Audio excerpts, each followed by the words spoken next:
Memories mixing with flair. Every sip's a moment we're happy to share. Liquid lunch, pour it smooth, let it flow. Friends round the table where the good times grow. Raise a glass, let the worries slip away. Liquid lunch, we're living for the day. The clock don't matter, we're lost in the vibe. Jazz in the air, feel the soul come alive. From martinis to bourbon, we're riding the wave. Stealing this hour, it's the freedom we crave.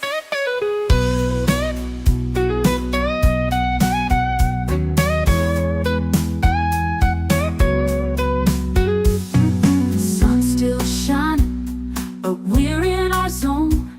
This bar's our shelter, our temporary home. One more round before the world calls us back. Savor the moment, keep the blues in the rack.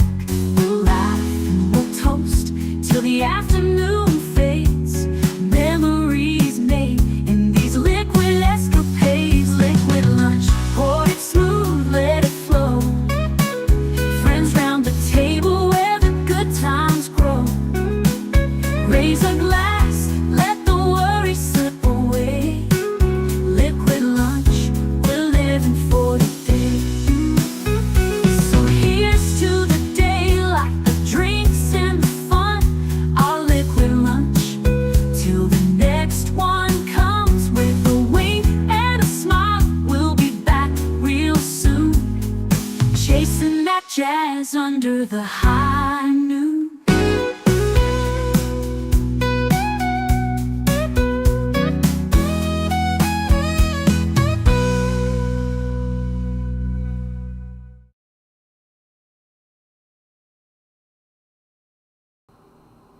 Va salute! And I am not muted, and I am on camera. I don't have to decloak. So I think everything's going good, and I would love I'd love a sound check from everybody. Let me know how I sound, if I'm coming through clearly. Want to say hi real quick to everybody who's here early in the chat, starting with my lovely netter of Netters Network. She says, as she always does, and I so appreciate that she does, like, share, subscribe, and become a member. Yes, please, please do. If you're already a member, maybe if you want to do a little bit extra, if you're feeling so inclined, go ahead and bring another member in. If you want to give a gifty to somebody, help our channel grow, help our community grow. Welcome, Big Al, who says, have a great day, my friends. Today would have been my father's 119th birthday. A toast to his memory. So absolutely. Salute to Papa Big Al Presents, who, as I had said in the chat, precedes us into the undiscovered country. Salute. Of course, Connie Cleary, the bird woman of YouTube, saying hello to everyone, including me. Thank you so much for being here. You are all so wonderful. And then you proceed to encourage each other. I love seeing that. Mark Malnikoff, Marach of House Tochul, says, Mechpo, here I are. Welcome, welcome. HUD Navigation reports view screen and audio systems functioning. Tactical report. Cloaking device working. Shields and disruptors on standby. Kapla. Alexa, fire photon torpedoes. Photon torpedoes now armed. Firing. There you go. Jonathan Conroy says, good afternoon. Good afternoon to you as well. Hail all, smash the button and enjoy the show. Yes, please do.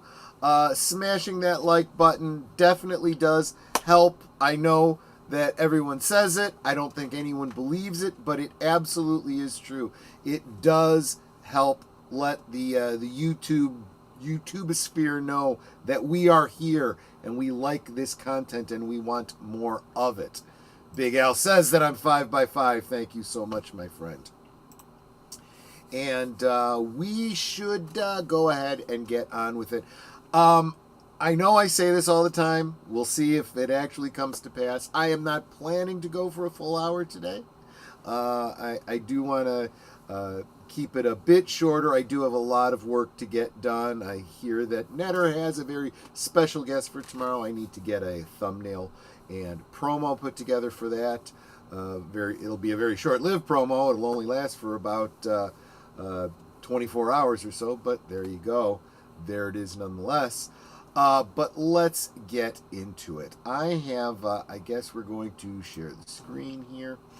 And then I got to share my big screen, which is right there. There we go. Get you up there.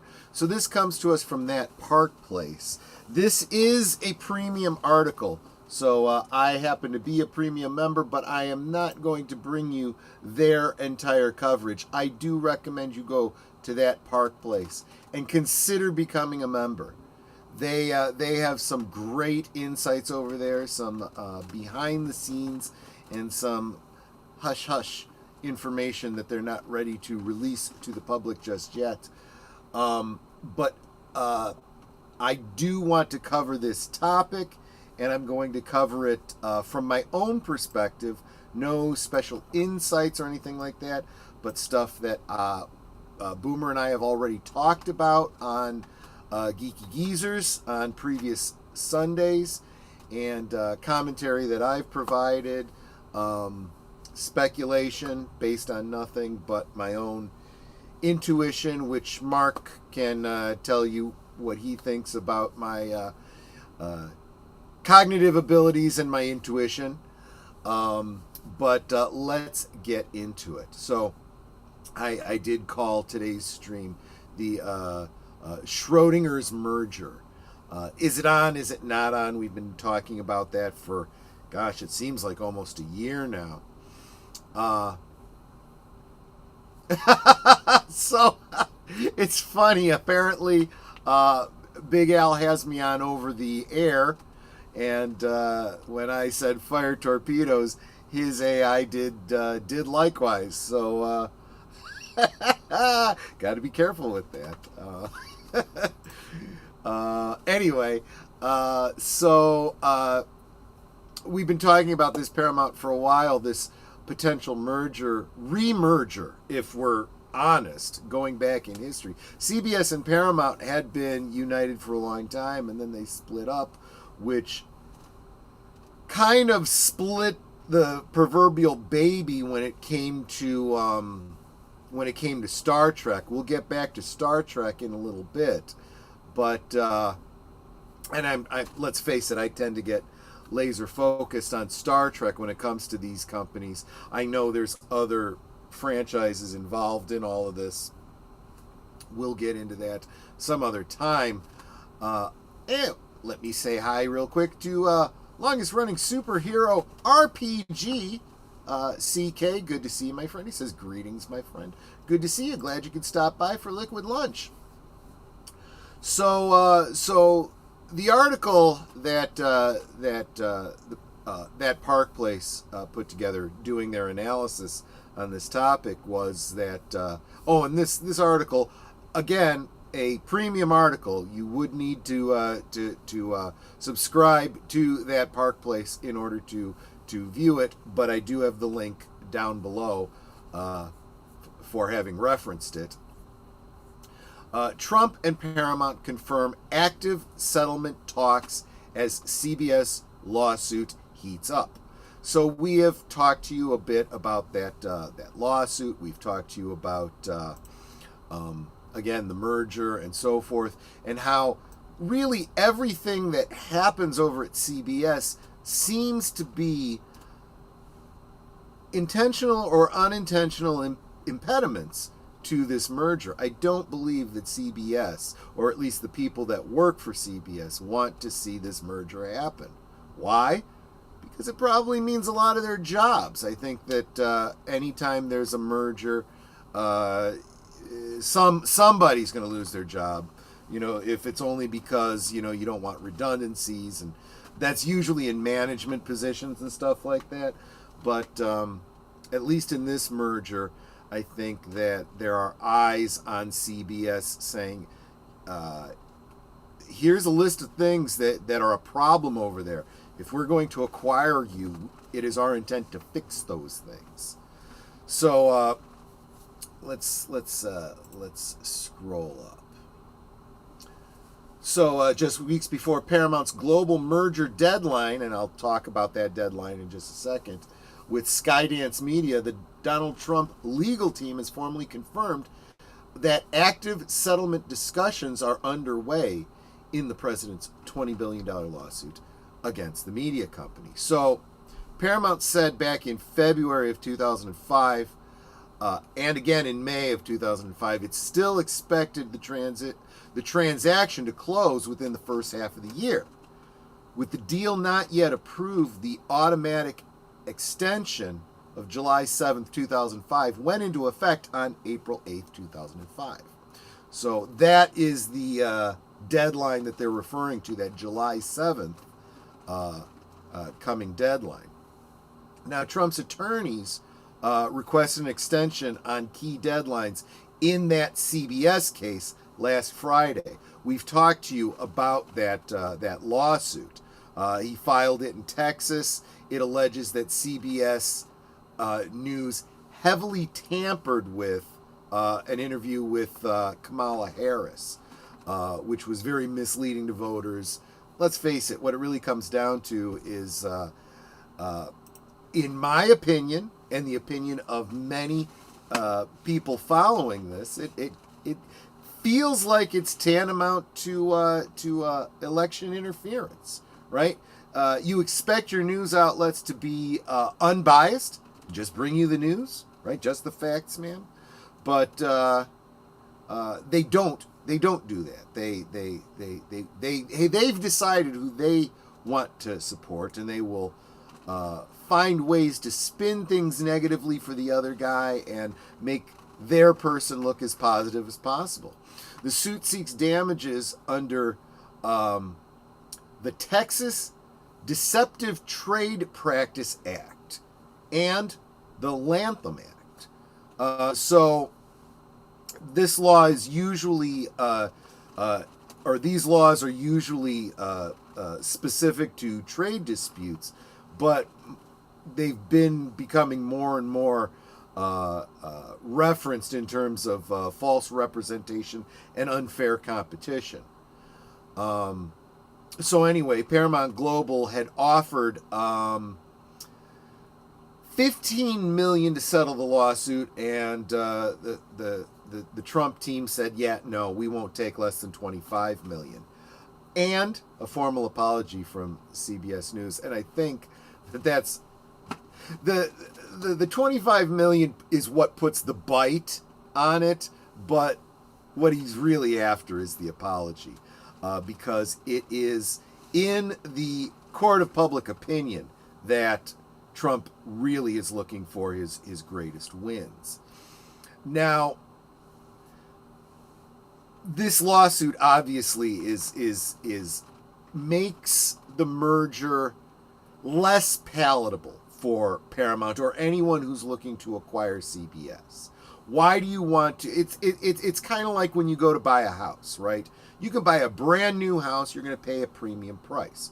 Or you may choose to buy a fixer-upper. Knowing that you're going to have to put more money into it, you are going to pay less up front.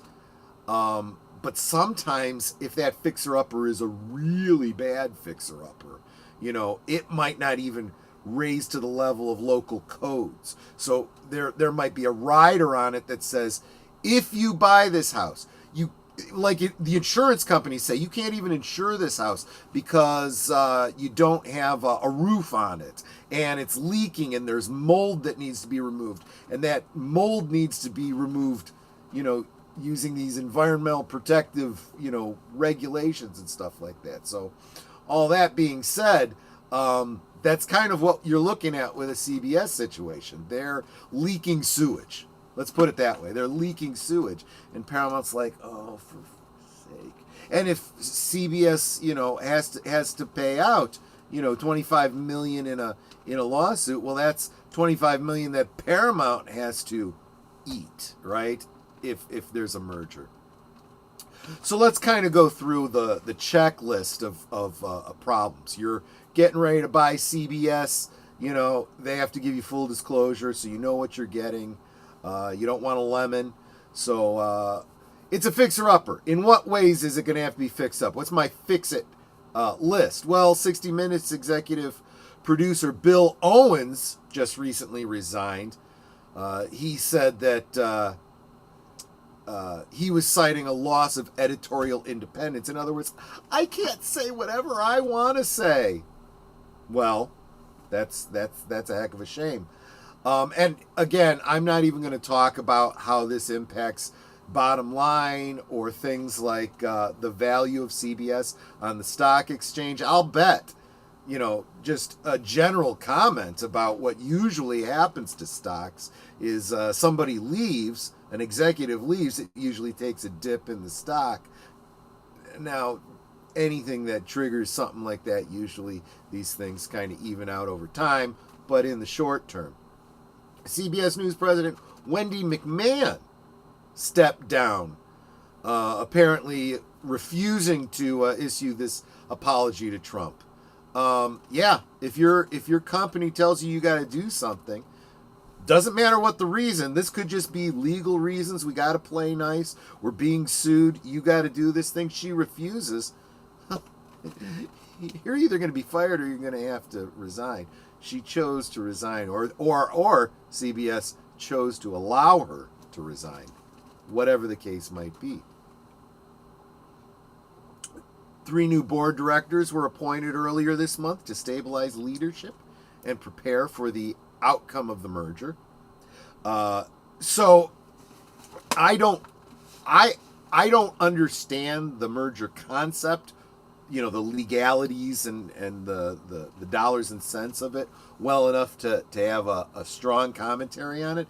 As a Joe Nobody, I'm like, why would Paramount even want to go through with this? I don't even understand. But most analysts are claiming it looks like it's likely going to happen. They're still pushing forward for it. So, I guess it makes sense to start preparing for that eventuality, right? Paramount Chair Sherry Redstone recently, and we brought you this one on Geeky Geezers last Sunday. Was it last Sunday? Or was it the Sunday before? I forget. The time starts slipping as you get older. Paramount Chair Sherry Redstone recently disclosed that she has been diagnosed with thyroid cancer, raising further uncertainty around the company's future leadership and long-term direction. Now I'm going to go way off on the speculation route. How important is it that Sherry Redstone is in a leadership position as this happens? Or there was, I remember, months ago, I remember saying something about I think it was an offhanded line during a Geeky Geezers where I just speculated, I don't think Sherry Redstone really is going to be staying with these companies long after the merger anyway. I think she's looking to retire, and she just wants to see this happen before she retires.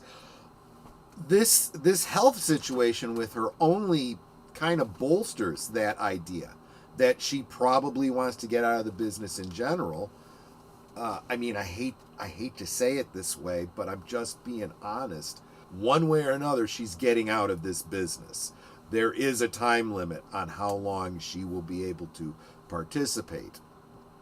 Why is that important to this? Aside from what I mentioned before when I was talking about Bill Owens leaving and how that could impact something like the bottom line and the stock value. But also, she's been a driving force behind this. she's been one of the ones really pushing for this. But we also have Skydance, that is probably the big fixture, the big numbers in the room. So we're kind of keeping an eye on that. Before I go too much farther, I do want to not ignore the chat and just see what you guys are saying here. Just like when they paraded John Gill in front of the cameras in Trek, the original series, Patterns of Force. So yes, for those of you that aren't as Trek-minded as myself and Mark, there was an episode of Patterns of Force where a Federation starship captain, John Gill, breached the Prime Directive to directly impact the development of a planet by introducing elements of Earth's past, shall we say, specifically political ideologies that are considered very, very bad, and if I were to name them in this stream, it would probably get demonetized immediately, possibly taken down. But he kind of set himself up as the father of the country, so to speak. You can translate that into German. And in order to kind of take control of him, subordinates began drugging him to the point that he couldn't speak, and they would put him on camera and fake his voice and put the microphone in front of his mouth so you couldn't see it moving because it wasn't moving, and so forth. And I believe that what Mark is insinuating as it relates to this lawsuit is that perhaps a previous president was getting the John Gill treatment. A lot of evidence has come out to bolster that perspective. I know how that works. You get called to HR's office and get told you had a great career, but it's time to retire or resign. And they hand you papers with an agreement, non-disclosure. Yeah, exactly.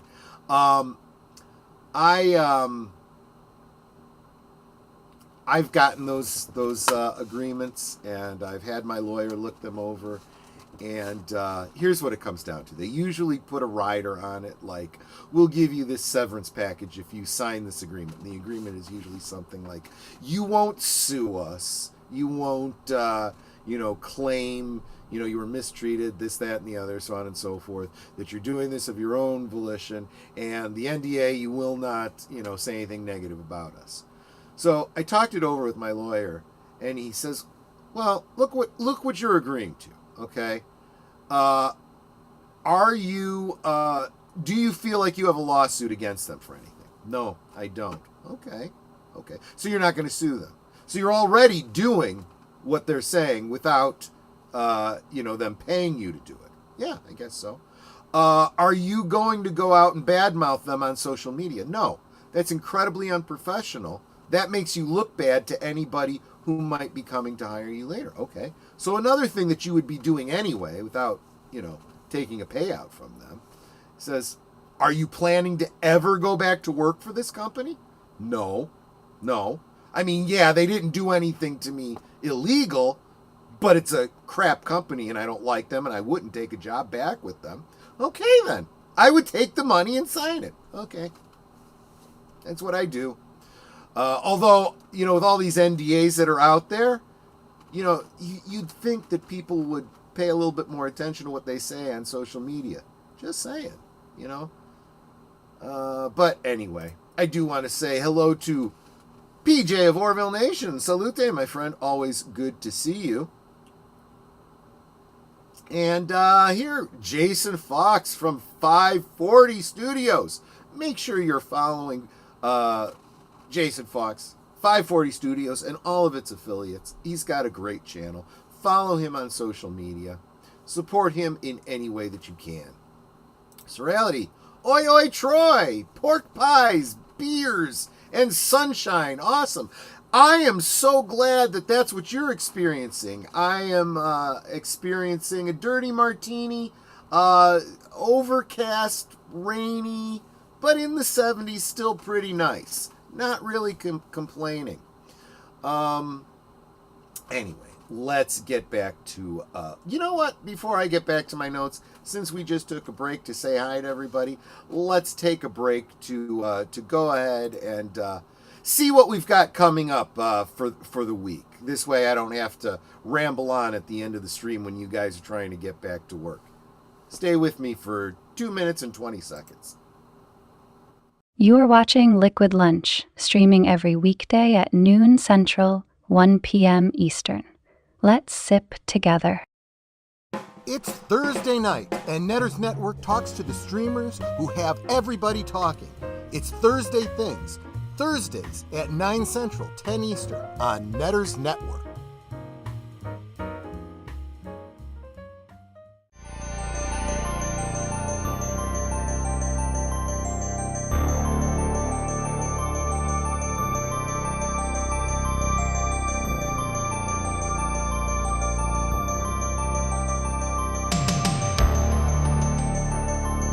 This week on Saturday Night at the Movies, Netters Network presents the 1990 Godfather parody, The Freshman. Netters Network Retro Cinema. Saturday at 9 Central, 10 Eastern on Netters Network. Every Sunday evening, Aged Boomer and Pop Pacelli bring you the rundown of the week's geek news, or at least what they think is interesting. You may have heard about it somewhere else, but Boomer and Pacelli put a spin on it you likely won't hear anywhere else. It's Geeky Geezers, every Sunday evening at 8 Central, 9 Eastern.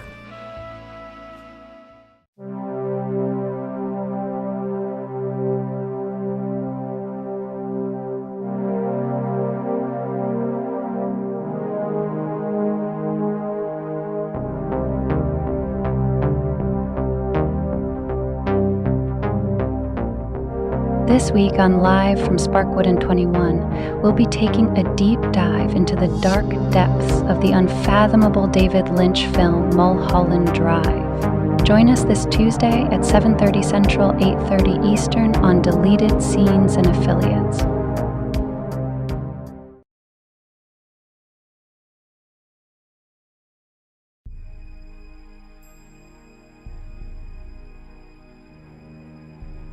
An uprising hits Earth, and Servalan finds herself a prisoner in her new presidential palace. Meanwhile, Avon's hot on the scent of Bartholomew, the Federation agent who murdered his beloved Anna Grant.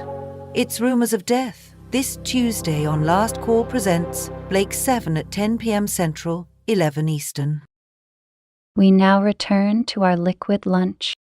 I tell you, I mentioned it last night. That Rumors of Death episode of Blake 7 is absolutely my favorite episode. Yeah. Anyway, we'll talk about that some other time. I got a great compliment from one of the viewers about the promos that I've been doing during the shows. If you have a promo like that for your own channel or for your own shows, and you, see, I just got one right now. Serality was just saying it. He likes the ads. If you have something like that for your channel or for your shows, and you would like me to feature it during the promotional segment of my own shows, let me know and get those to me, and we'll take care of that for you. Because why?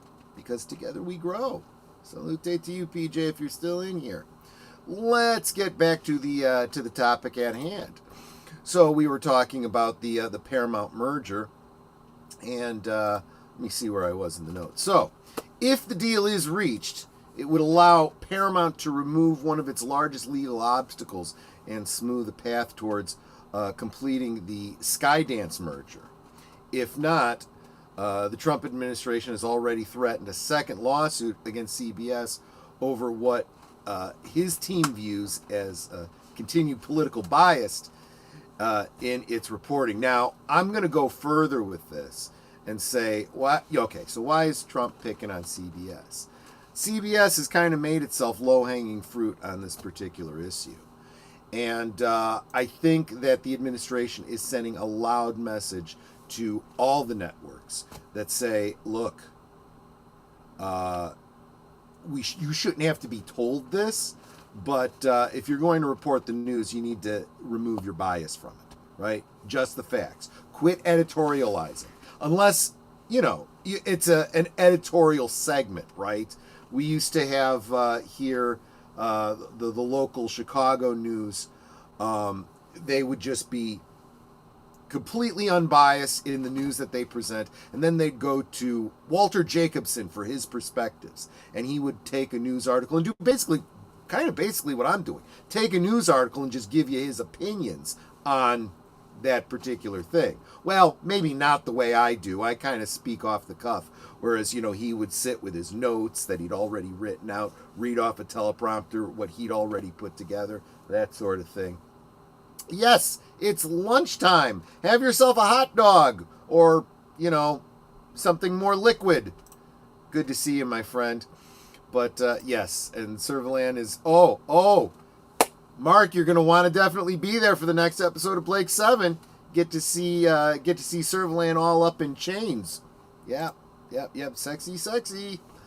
But anyway, so why do I care about the Paramount merger and CBS and whatnot? And as I alluded to earlier on, what I get focused on when you bring up these two companies is Star Trek. Mark's here. We've been talking Star Trek all this time. And there is a very unique circumstance here with Star Trek. For all the talk that we do about our favorite franchises being ruined by whatever it is, woke, postmodernist, deconstructionist, people who just don't know how to manage a business,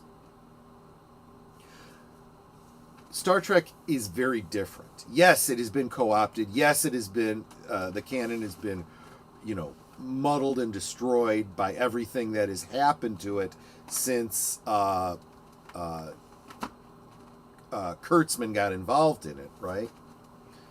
But this merger is going to determine whether or not... Oh, yes. And Real Wade Nation Gaming Clips is stopping in to say hi because he is going to join us for Liquid Lunch tomorrow here in the studio. So looking forward to having Wade as a guest over here tomorrow for Liquid Lunch. Looking forward to that, my friend. So Skydance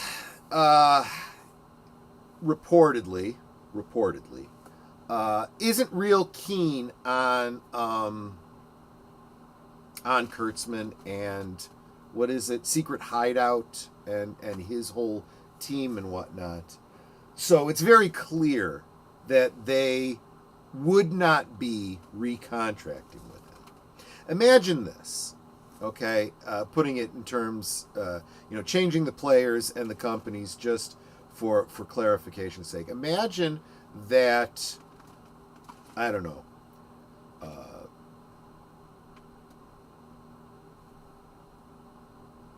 Space March company, big conglomerate, decided to buy up Disney, okay? And they looked at, the companies and the subsidiaries of Disney, and they said, you know what? We don't like the way Kathleen Kennedy is running Lucasfilm.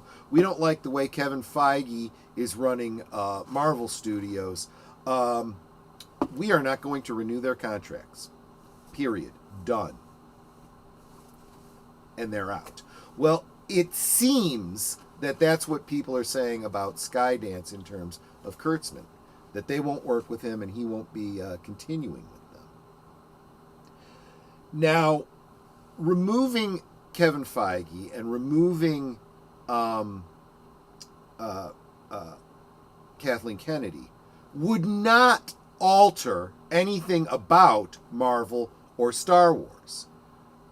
Disney would still own those properties. They would own everything they've done with those properties. And whoever took over would have to deal with that. The difference with Kurtzman, however, is that Kurtzman and his production company of Secret Hideout, they do own all of the new Trek, all of the Star Trek Discovery, Picard, those cartoon shows, all the stuff that was produced. Oh, and the strange Alien Worlds show with the fake Enterprise and the fake Pike. All of that is owned by Kurtzman. If he leaves, that leaves with him. So everyone trying to figure out, you know, the canonicity of Discovery and all these other things, you don't have to worry about it anymore. It literally is wiped from canon. By necessity, by legal necessity. This is not fan hope, you know, or, you know, speculation. Oh, this is how they could fix Star Trek. No, they don't even have a choice in the matter. If Kurtzman's folks aren't there, they no longer have rights to it. Now, the caveat to that is, if they look at what has happened and gone, well, these things are elements that Secret Hideout brought in that the fans liked, and we want to be able to reference it in the next episode of Star Trek Bopsu Diddley or whatever new thing they're going to be doing, they would then have to license that element, which now fans are going to start speculating, well, that means all of it is canon. No, it doesn't. No, it doesn't. Just means that element of it is. That's kind of how these things work, these licensing agreements work. See, when we've had all these, this is very, very complicated stuff. I want to keep it as simple as possible just to keep it in, you know, just not to overwhelm, right? But so CBS, original old school CBS, owned 100% the rights to Star Trek because it was a TV show that CBS produced and put out on CBS. Now we're talking the original series, right? Gene Roddenberry created Star Trek. So there had to be an agreement between Gene Roddenberry and CBS. CBS owned all those episodes, but anytime they did anything with Star Trek, they had to throw some money at Gene Roddenberry because it was his baby.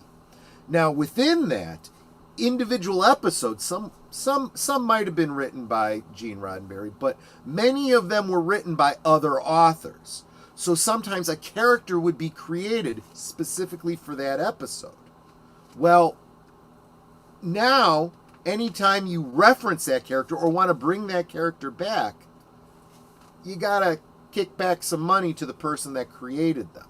Now, that wasn't always the case, but that is what has happened over time as the result of residuals and other things that were fought for by SAG-AFTRA and people that, you know, sued companies for their likenesses, things like that. So that's what it comes down to.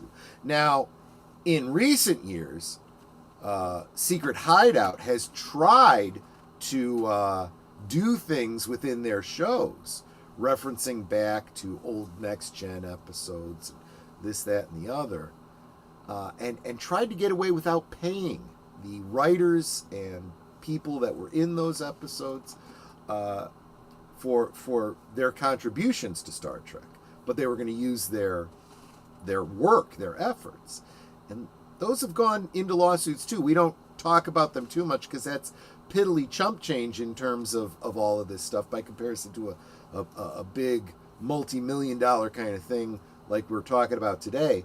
But these things matter.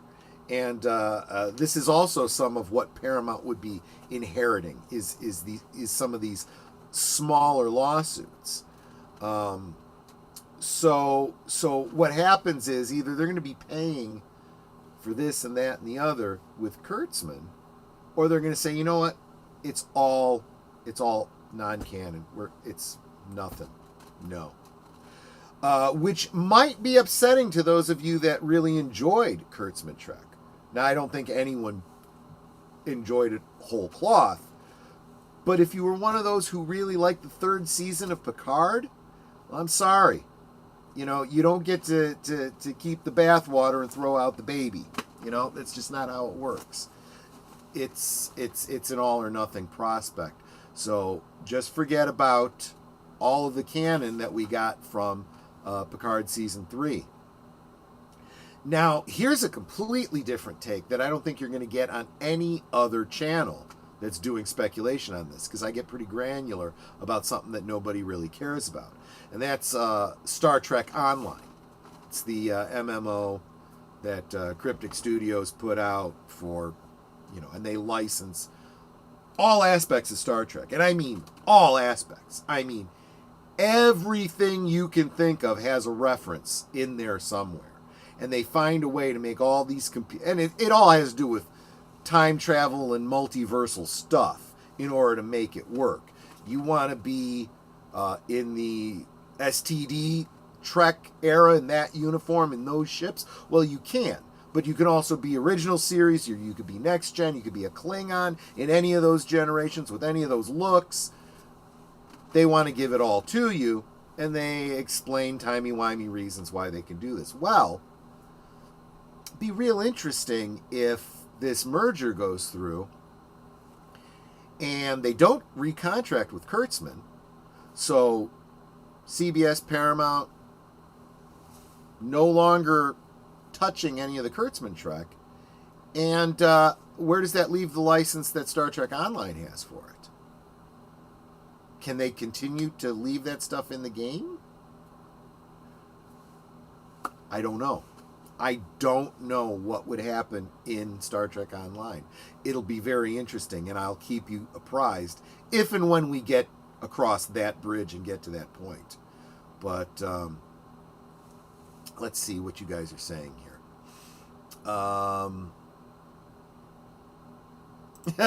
Rumors of death, so is it about Iran? No. Rumors of death, it has... kind of given away a little bit about the story, but you know how every episode a character is put into peril, and they either survive at the end or they don't. And if you're watching Blake 7 with us, you know that it's entirely possible for a character to think about Gan. Gan died in an episode, and that was the end of him, right? And basically, this could happen to any character at any time. Well, Avon is in a desperate situation this episode. It's a Avon-focused episode. And towards, well, I guess I'm giving away part of the ending. Guess what? He survives at the end. But, they do the whole take on rumors of my death, being greatly exaggerated and so forth. Great line to end the episode on. So I won't ruin that entirely, but you'll have to see that. That's what that is about.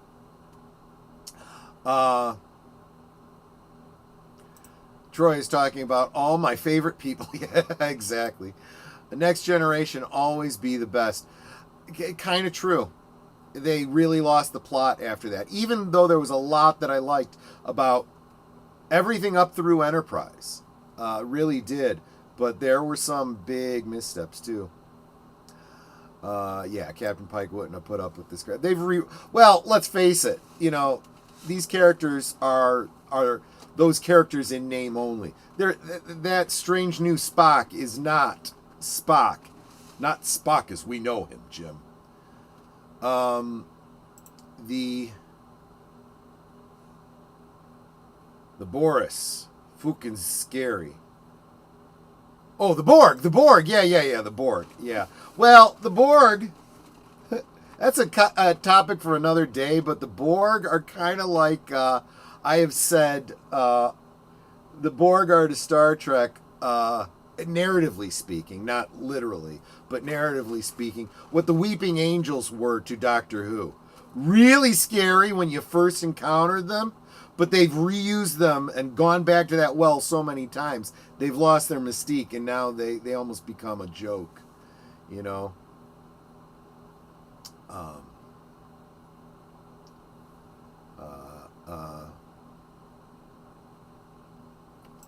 Sci-fi horror in deep space.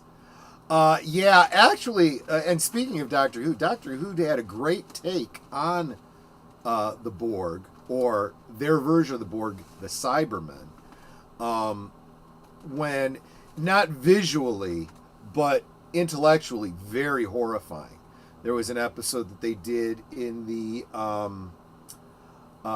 Matt Smith era that kind of showed things from the point of view of some of the people that end up becoming assimilated, to use the Star Trek term, by the Cybermen, and it is horrifying.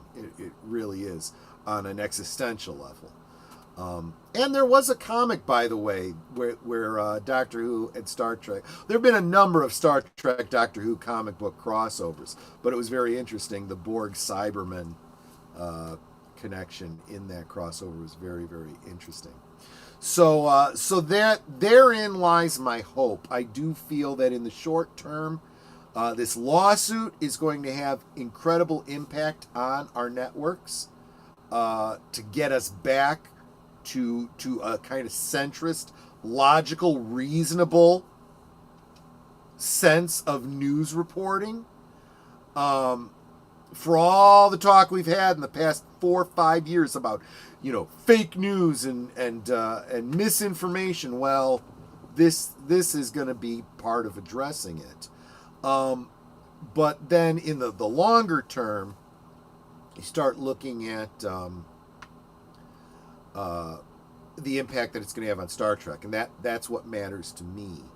And again, I'm not saying this is what's going to happen, because I don't know 100% with certainty that the Paramount CBS merger is even going to happen, and the Skydance takeover and all of that.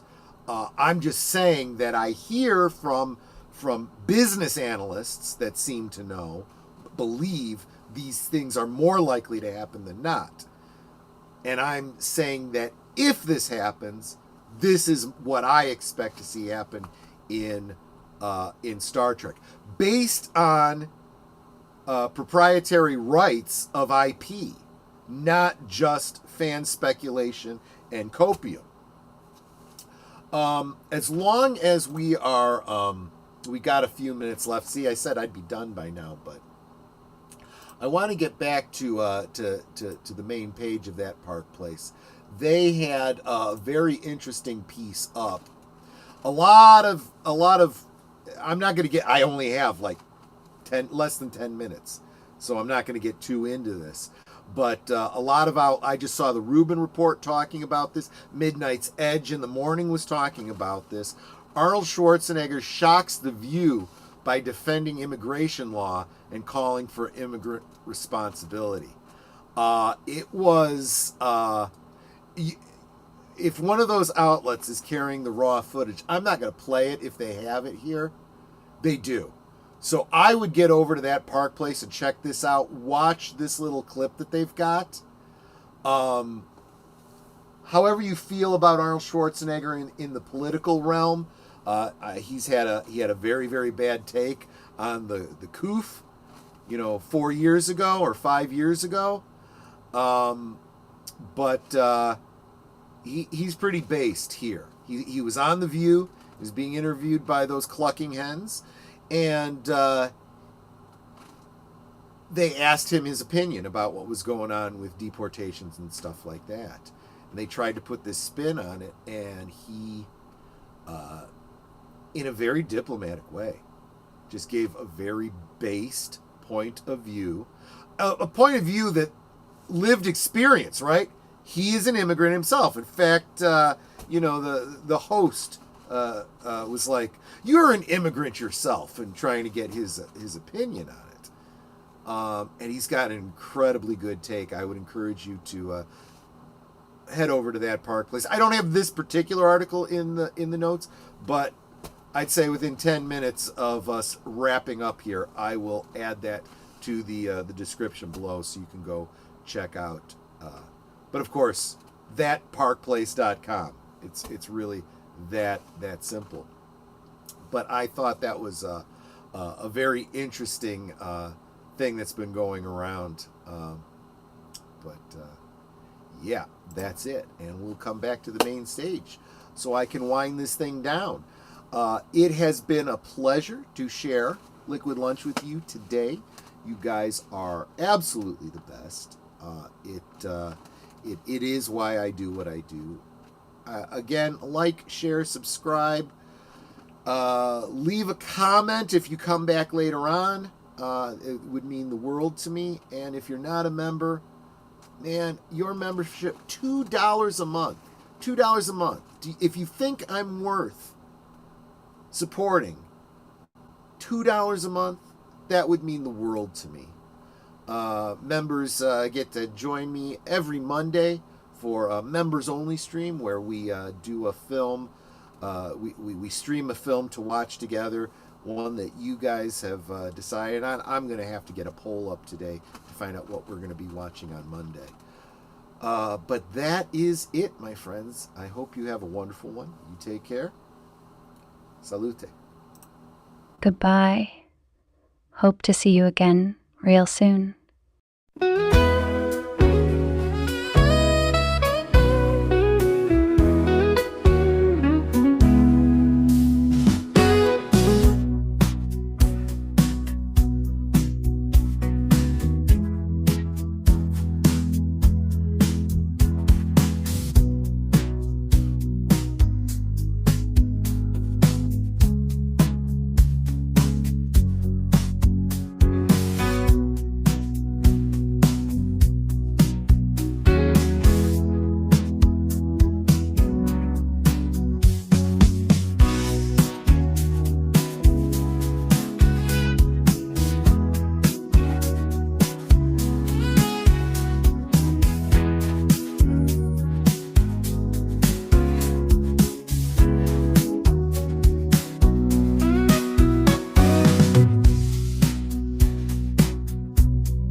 So here's to the daylight, the drinks and the fun, our liquid lunch, till the next one comes.